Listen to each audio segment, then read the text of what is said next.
Unaambiwa ukitaka kujua binadamu wabaya, yani unamkuta tu mtu anapita pembeni na anakutukana matusi yasiyofaa. Unajiuliza nimemkosea nini, lakini yote tu anataka uadhirike. Yale aliyokusudia ndugu yangu wala havija kufika mjini, basi ana hasira na wewe kweli kweli. Nimekukosea nini amchoki kunidoboa? Na muachia manani Mola ndo atakayenilipia.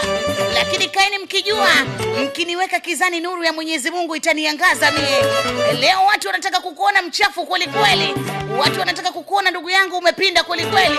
Lakini wajue Mwenyezi Mungu si mjomba wao, wala Mwenyezi Mungu hana ubia na wao. Sasa waulize, mnataka mniweke kizani ili nuru yangu isizidi kung'aa? Nyie kina nani mjini?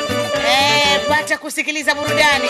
Lakini kikubwa zaidi, wale wenye roho ya choyo, wenye roho ya chuki, wasiopenda maendeleo ya wenzao, mimi niseme tu nawapa pole. Tena nawapa pole kweli kweli, maana kila siku mtazidi kufedheka nyoyo. Kila siku mtazidi kuumia kwa sababu ya mafanikio ya wenzenu. Alafu Mwenyezi Mungu alipokuwa mkali sasa, unamwombea mwenzio baya, Mwenyezi Mungu anazidi kumfungulia. Mtalia sana.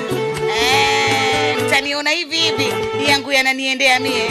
Nimewakoseni nini? Amchoki kunidoboa.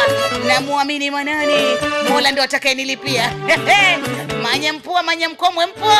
Sikia hii kwa ajili yenu, maana binadamu atupendeleani mema, binadamu atupendeleani haki.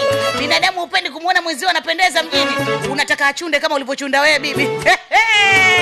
Umeshapigwa bao mjini, tulizana tu. Una lolote umebaki uyoga mjini.